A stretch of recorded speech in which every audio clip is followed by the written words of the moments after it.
I am Daxton Strand. That is Nate Strand. And Hi, that is Sophie Strand. And that is Connie Strand. Over there, that's filming. Today we're talking about burrowing owls. Yeah, that's right. We are putting on our own show, a la kind of what Coyote Peterson and Mario Aldecoa are doing every weekday to kind of take the place of school. They're teaching a lesson on Ask a Biologist. Well, what's our show called, Daxton? Do we have a name? Yes. Okay. Ask a Science Teacher. Ask a Science Teacher, yes, because I am a science teacher. I'm Daxton's dad and Sophie's dad. So we're going to learn about burrowing owls today, right? The first question is, what they eat? What do burrowing owls eat? What do they eat, Daxton? What are some of the things that they eat?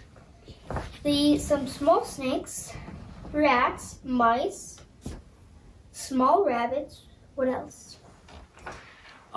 They would eat pretty much anything that they can that's smaller than they are. They like insects that are around their burrow. They will eat small lizards and things like that, small frogs, toads. Birds, voles, seeds, and fruits. Yes, that's right. They'll also catch mice. They will catch voles, small little rodents. And they will eat different seeds and fruits if that's available. They'll kind of eat what is available to them, depending on where they live. She's got a question, Daxton. You wanna? Oh, what's your question? Where do they live? That kind of gets to our next question. Where do they live? Well, burrowing owls are a type of ground owl. That's right, they are. So they are depending on what are they called? They need prairie dogs. Prairie dogs to dig their holes, so then they can live in them. Yeah, prairie dogs are any type of burrowing creature, anything that would dig a burrow and then later leave and abandon that burrow. Burrowing owls they can't dig the burrows themselves, or they can't dig the holes themselves, so they just have to take over abandoned prairie dog burrows, is basically what they do.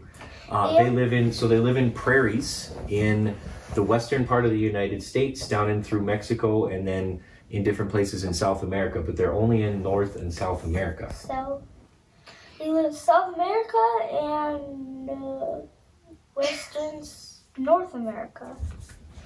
That's right. Oh, we have a cat. There's a cat visiting our show. This is our cat, Gus. Yep. And we have a dog, Cubby. He's somewhere else. And we have a cat named Squirt, but he died. That's right, we did have a cat named Squirt. Way to bring the show down. And we had 2 fishes, but we had the flesh and don't No, they're like 4. Yes. All right. Back to the burrowing owls. Our next question is, what other species do they interact with? Yeah. Okay. So there's a science term every day in the Brave Wilderness show. Ask a Biologist. They learn some science terms. Well, a term that I'm going to teach you guys is ecology. Ecology is when we study the interactions between living things and their environment, or between living things and each other. So burrowing owls do interact with some other species. We already said they depend on what kinds of animals to have a burrow. Any animals that dig. Any animals that dig a burrow. So when your dad, when I was in college, I had the chance to be in Western North Dakota and work with a graduate student. My advisor, I used to be a wildlife biology major. My advisor studies burrowing owls and eagles, and one of his grad students was doing research on where burrowing owls forage. That's another science word. Do you know what forage is? No. Forage means where you go and find your food. So they were doing research to find out where burrowing owls are foraging for food. And so we got the chance we would net trap the burrowing owls. We would first find their location, we'd put a net out, and we would trap them. And we would then, once we caught them, I would hold the burrowing owl, and the grad student that I work with, named Rebecca, she would put on a little radio transmitter on their back, and then we could let them go, and we would track their location to find out where they were going and how they were kind of getting their food. So that was something that I had the chance to do. And we were out on the prairie dog towns, the prairie dog colonies. Sometimes they were on a farmer's ranch, or a rancher, not a farmer, a rancher let us go on their land so we could see the burrowing owls. And sometimes burrowing owls have to try to find burrows there because they might have mice or something to eat there. Yeah, they want to they want to live around places where there's a good source of food, and that's one of the things that we wanted to know. Are they living near ag fields? Are they living near fields that have crops growing in them? Because there'd be a lot of field mice there. So we also monitored kind of what they were eating. We put out traps on prairie dog colonies, and we try to catch mice and see the number of mice that were around that area. We would collect what's called owl pellets. Owl pellets are basically when the owl is digesting its food, there's certain things that it can't digest, and so it sits inside its chest. I should have looked up the name of the structure, but I can't think of it right now. And then it would kind of regurgitate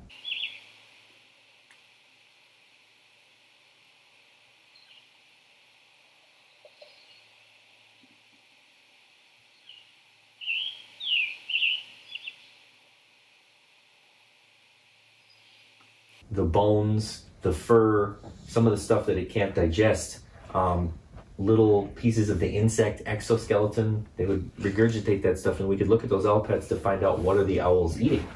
So we learned a lot about them that way too.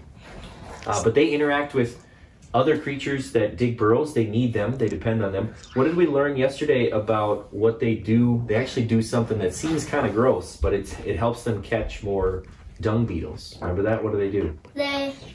They collect other mammals' poop and they put it by their burrow so dung beetles will come so then they can eat it. Yeah. And that seems kind of gross. It does, but it's an effective way to find beetles to eat, huh? Mm-hmm.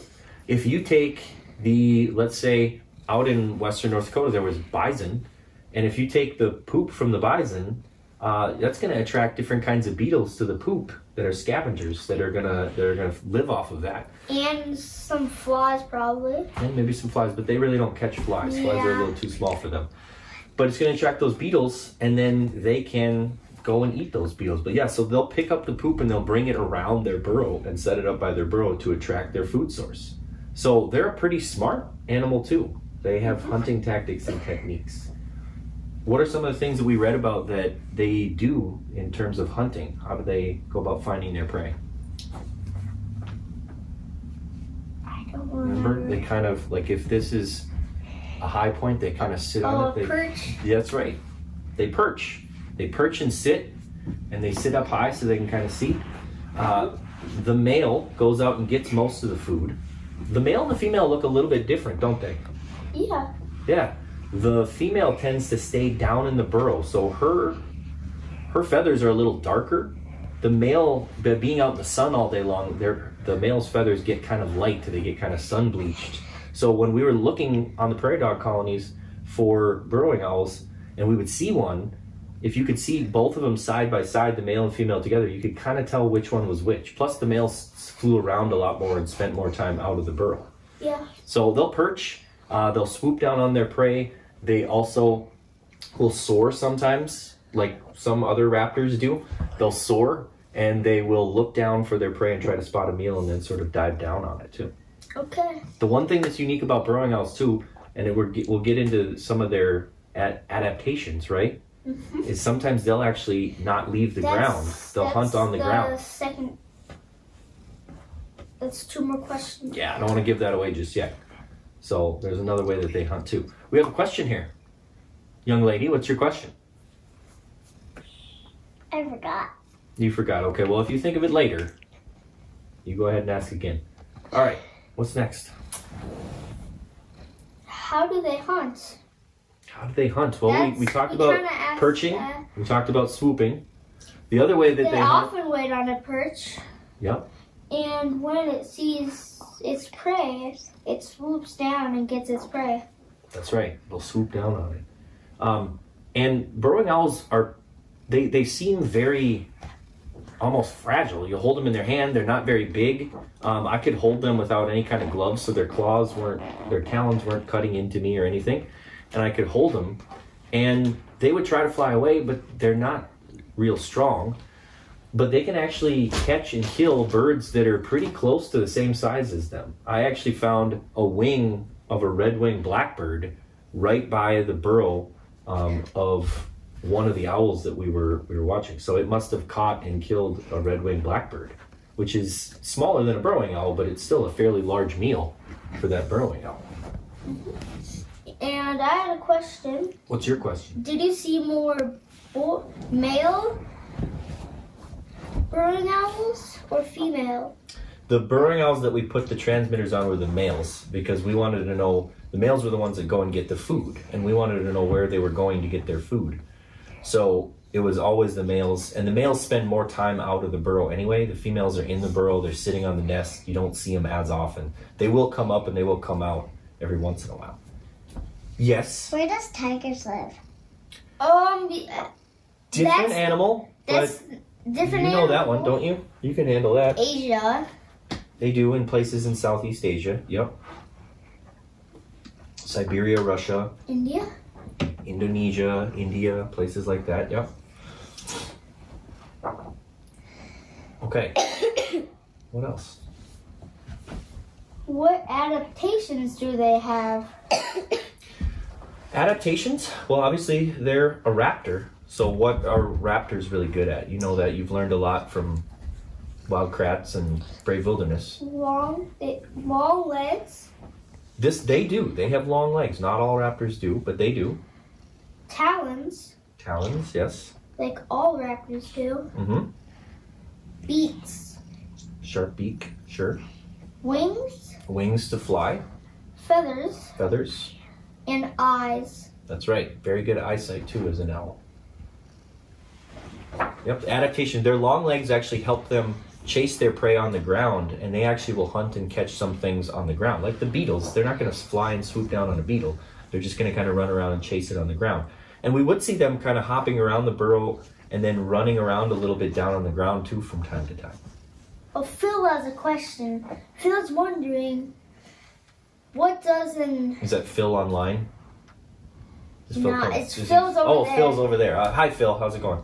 What's Phil's question? Phil's question is, what does a burrowing owl poop look like? The burrowing owl poop. I don't remember exactly what the poop looks like. I saw a lot more owl pellets, which is actually what they regurgitate.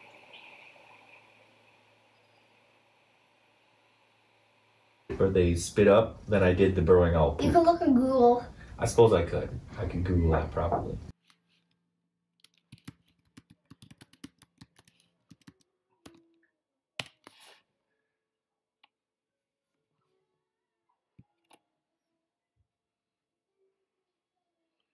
But I don't remember exactly. It probably looks like a lot of other bird poops.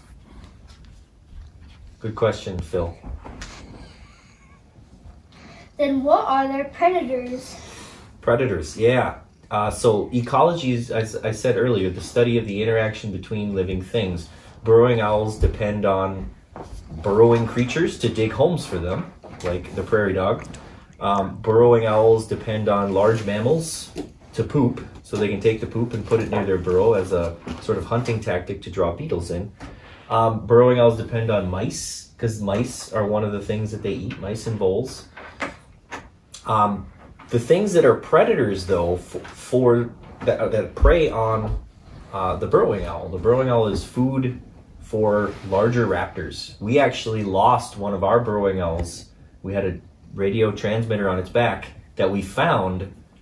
It wasn't moving, so we figured something must have happened to it. So we walked up and we eventually found it, and it was sitting underneath the nest of a great horned owl. So there was a great horned owl nest up in the tree, and the radio transmitter was sitting down at the bottom of the tree. So I think the great horned owl had our burrowing owl for supper. So even other bigger owls will eat burrowing owls. Cats can eat burrowing owls too. Cats could, Those yep. Feral cats or Dogs. domestic cats if they're let out. Dogs, yep. What else? Hawks. Hawks. Snakes. Snakes, maybe. Coyotes. Coyotes. And badgers. Badgers, not Coyote Peterson though, right? Yeah. He doesn't eat burrowing owls. But the actual coyotes will eat burrowing owls. Yeah. And badgers too. Okay, what's I'm next? Mark. Hi. Mark. Is there a prehistoric owl? Well, I had no idea about this, so we had to look this up. And it said that they have found a couple different fossils of owls that are similar to burrowing owls, or similar to the 20 different subspecies of burrowing owls that they have. But they weren't able to figure out for sure whether or not they're actually burrowing owls are a direct descendant from that fossil. But it was an owl kind of similar size and some similar characteristics. So there could be a more ancient burrowing owl. They had to have come from some common ancestor back in their lineage. Relatives, yeah. Do they have any other relatives? Well, they're related to other raptor birds for sure, but there are 20 different, we said, subspecies of burrowing owl. The burrowing owl that we studied, I don't remember the name of the subspecies, but we were in western North Dakota. I know the ones in Florida get a lot of attention sometimes here in the United States. There's kind of a collection of that's a different subspecies than the one that I was studying in western North Dakota, out in around Teddy Roosevelt National Park out there. So there's about 20 different subspecies of burrowing owls. And Tom over there has a question. How sharp is a burrowing owl's talons? Well, I held one in my hand, and he was plenty scared. He wanted to get away, but he didn't claw me. His talons weren't sharp enough to be a danger. I know when my advisor in college, he studied eagles too, and he has lots of pictures of himself holding eagles. And you got to wear a big leather glove when you do that, because their talons can seriously put a hurt on you. But burrowing owls' talons, I was able to hold it in just my bare hand, and I didn't get clawed up or scratched up. So not too bad. But if you're a smaller animal, if you're a little insect or a little mouse or something, they're pretty strong, I suppose. They're pretty sharp. Chris has a question. His question was that... Put this down so you can see your face. Oh, I forgot his question. Okay. Wait, let me think of it. I forgot. What was the question? Oh, can a burrowing owl catch something bigger than itself? No, probably not. It's probably got to stick to things that, just like any animal species, they're not going to take any risks and try, unless they're starving, they're not going to take any risks and try to attack and kill something that could potentially hurt them. An injury to a wild creature is probably going to mean that creature is going to die. If a burrowing owl tries to attack something that's bigger than it, and it hurts its wing or it hurts something and it can't go out and catch more food, then that burrowing owl is probably going to die, and then its chicks are probably going to die because they won't be able to get any food. So chances are it's not going to take any risks. It's not going to go after something bigger than it, more than likely.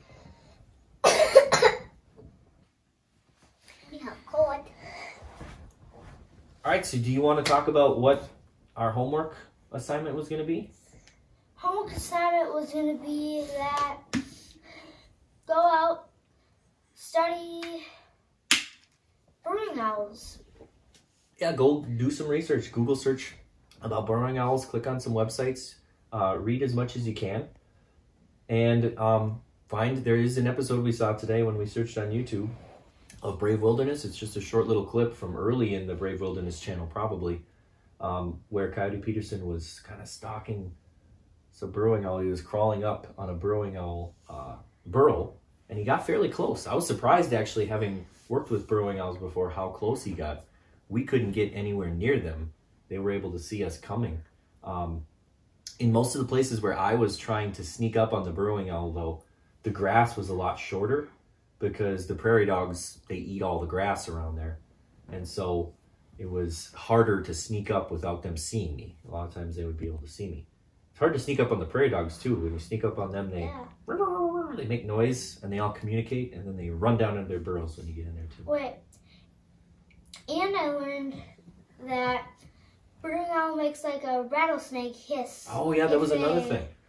If a predator comes close, it makes a rattlesnake hiss, so then the animal thinks there's a rattlesnake inside, so it won't go. Yeah, because sometimes rattlesnakes will also live in burrows. They'll also take over an old abandoned burrow as kind of a little den. And the rattlesnake, when it rattles, it's telling other creatures, don't come in here, because I'm gonna bite you.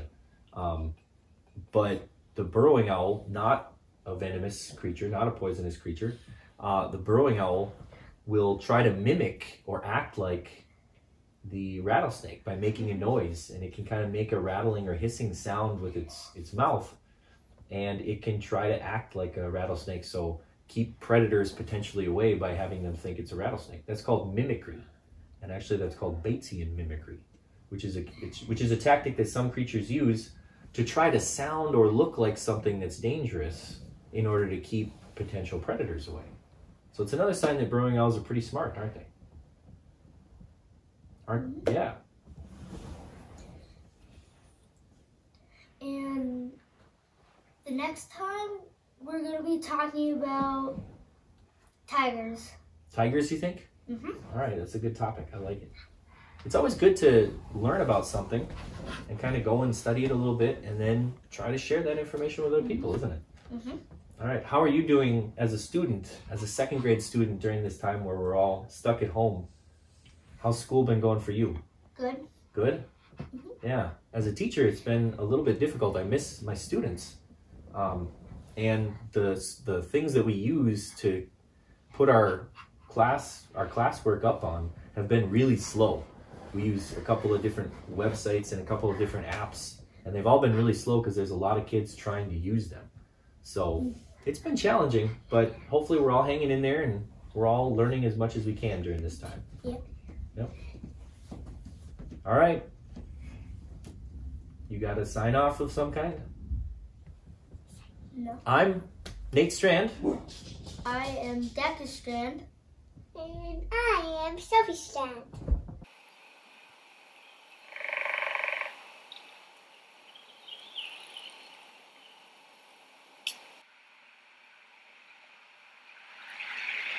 It's okay. Oh, you got the mouth open. Oh. Yes, watch those when they open their mouth and stick their beak forward. Oh! Bye, everybody.